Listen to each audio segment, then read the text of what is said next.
What's up, guys? I'm Bella here. It's my 80th video on my YouTube channel, and I'm very excited. So, today I have come up with a very interesting video on how to make a vintage backdrop. So, let's get started. Here I have a cardboard, and I'm going to be cutting it into various freeform shapes. You can literally cut whatever you want. There is no real form to it. So take the cardboard, cut it into pieces and cut as many as you want. Because what we are currently making here right now, it's a backdrop, right? And I think over the course of the video, you'll be able to figure out that the thing I have made has various uses to it apart from this backdrop. And yeah, I would love to hear from you all, your comments on my video of what would you do with this. All the shapes are ready. So now take a sponge and just shape the edges to give a 3D look. And yeah, it looks cool to me, so I like doing that.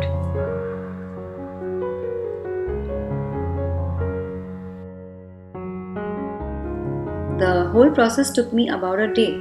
Of course, I have put it up in 4 minutes. If you guys have also made this, it will be awesome.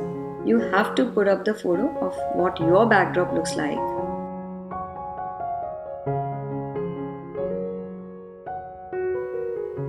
So then I get into my living room, which is a beautiful place. You can see I'm putting a plastic sheet because who wants to dirty their floor?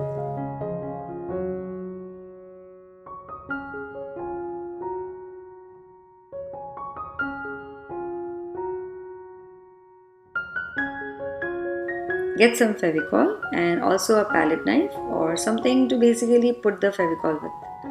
Now put these pieces together, and there is no real method of how to put them together.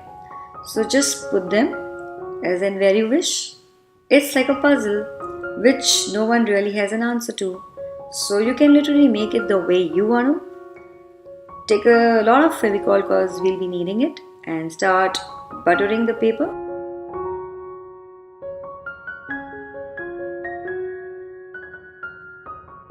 So the thing I have made is about 6 feet tall because I need that kind of height because I'm making a backdrop, because I'm also a photographer and I need that kind of cool backgrounds to do photography with. If you guys want to do something else, like I thought that this can also be cool table mats, so you can do that. You can also laminate it because you don't want stuff to spill on mat and destroy the paper, so laminate it. You can do other cool things as well, like make a dress or use as a wallpaper. Or if you have any other creative ideas, like I said earlier, put your suggestions in the comment section below, and yeah, let the world know.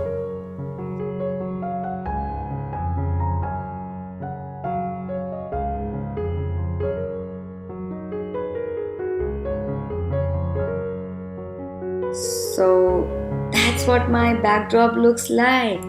It is looking beautiful. I like it. I want to know what you think. So why don't you leave your comments on your thoughts on this on my channel. And that's how I used it during a photo shoot I did. I hope you guys liked it. If you liked it, please put a thumbs up. If you didn't like it, well, don't tell anyone. Let them watch the video. Cool, thank you.